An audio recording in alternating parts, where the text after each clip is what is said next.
So you know what attitude is now. You know that it's strike and dip.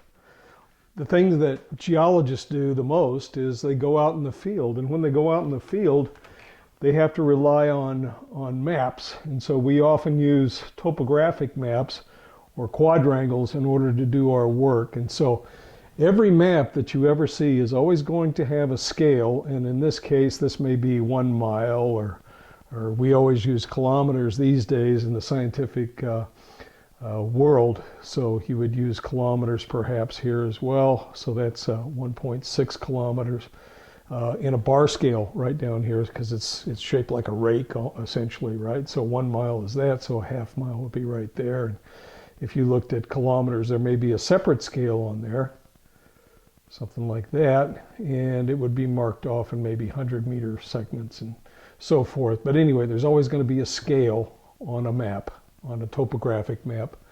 And topography, as you know, is also the surface. It maps the surface with a series of contours. These are sorts of parts that you're going to get out of your lab exercises. They also have always on here a north arrow of sorts. Now, it may be magnetic north or it may be true north, but there's always a north arrow of some sort on a geologic, on a map like this, on a topographic map.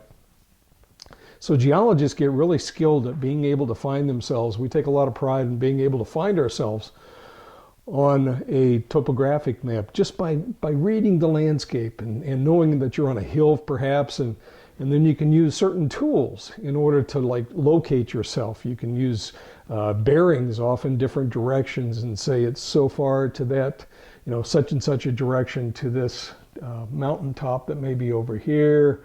Maybe there's a mountain over here, and you can maybe locate yourself over in here by shooting bearings off to these things. And when I say shooting bearings, essentially what you're looking at is what we do mostly in geology anyways, we use what we call a pocket transit. And a pocket transit is this sort of device. It's a compass really, but it's a very precise compass. And so it can measure, you know, like individual degrees. And so really, really highly accurate. And so you may be able to locate yourself based on finding 2 hills that are around you and then noticing the angles to that. So this one would be about 360 would be 0 degrees. That would be due north, right?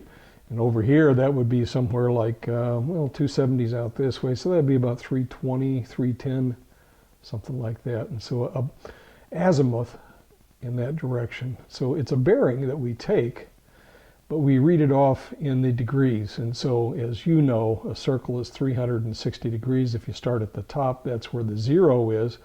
And you go clockwise around it this way, a 90-degree angle is a quarter of a circle here. Halfway around is 180, and then you get 270 on the other side over here. And then 360 you never quite get to because you get to 359, and it goes to 0 next after that. And so here we are at 0, 90, 180, and 270, and this would be roughly around 320 or something like that. So that's a 7 right there. So we locate ourselves that way. If you locate yourself that way, and you're a geologist and there happen to be some rocks around, what we do is we try to map rock units. And so when we map these rock units on the surface of this map, we're making notes on there. And it's like the rocks have this certain attitude at this location. We use a very specific symbol when we show the attitudes on these maps.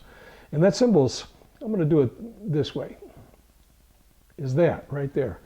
This is the symbol for strike and dip, or that's the attitude at any given location. Now, if there's no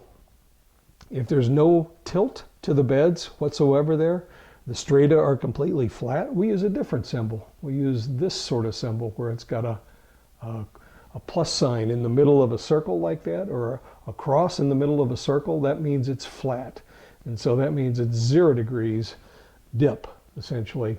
And of course, there's no strike if it's 0 degrees dip. But if you have one that's dipping like this, the dip direction is this little tail right here. And this is the strike direction. So the dip direction, 90 degrees to the strike direction, right? And then on there, we will actually report, let's say, that 30 degrees. So if we have something that's dipping at 30 degrees and dipping off to the kind of the northeast that way, right? So it's dipping that way. this is the strike right here. And so the strike is going to be perpendicular to that some 30, well, this would be oriented, if you trace it off that way, that's about 80 degrees, right? So if you start at 0 here, 80 degrees, that's the dip direction. So the strike itself is going to be up this way, right? We use this way right here. We call it the right hand rule. This is my right hand right here. If that's the dip direction out here, the strike is up that way. And so that's maybe 10 degrees short of 360, or about 350 degrees. Now we don't write that on here, but we can measure that on here at 350. So if we started here and went 10 degrees back, that's about 350. And it's dipping at 30 degrees. So in other words, the stratum that we have is now dipping that way. I'm having north up this way, right? And so now we have a stratum that's dipping. This is the surface right here, dipping at 30 degrees and roughly 10 degrees off of 90. So I've got the map reoriented. So this is not north today as far as looking at the direction that you're looking, but we'll assume that that is north for the time being to show you the inclination of this. So here it is right here. That's the way the rock would be out in the field. And a geologist would come along and measure that sort of deviation from the horizontal. And we do that again with the same instrument. It's called a pocket transit, or the other term that we use for it, we often use, you know how people drink sodas, right? But a soda could either be a Coke or a Pepsi. Well, we actually name it after the company that manufactures these pocket transits, and the company is called a Brunton. So we call it a Brunton compass. And so a Brunton compass would be able to measure the deviation from the horizontal to that dip amount here, and the dip direction heading off that way again, right? So if we were on that surface, that's what it would look like, something like that. If we were out here walking in that surface, we would see this thing dipping roughly like that. Okay, so this is the symbol for the strike and dip. That's the attitude symbol. That's the amount of the dip is 30 degrees, that inclination. And then here's the strike direction. So that we get from using the compass. If we know the dip direction, we go 90 degrees to that, and we can write down, we don't write, maybe in our notes, we write down the strike direction. So here we have an idea about how geologists go about recording strike and dip, or attitudes, out in the field. And so here we have a topographic base map with a scale and north arrow, and the actual data from where we're walking. We find ourselves on a map, so you'd be able to maybe figure out where you are based on where the locations of these two high mountains are, perhaps.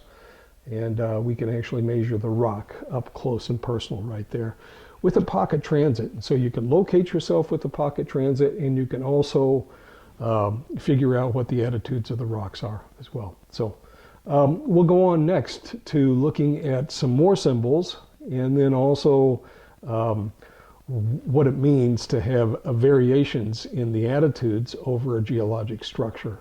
And it's going to become more intuitive to you, I think, after that. One of the things we always say in geology is we like to play with our hands, and so we make folds like this. It seems obvious, right? So if we have a fold, let's say this is an anticline right here. Forget about the map for the time being. Here's our anticline. It's bent like this. The attitude on this side is going to be different from the attitude on that side. We have two limbs, essentially, on this, what we call a fold. So, but before we get into that sort of information, we're going to talk about material behaviors one more time, and then we're going to talk about also the sort of forces that lead to folding. So that's next on the agenda here. So that's it for now.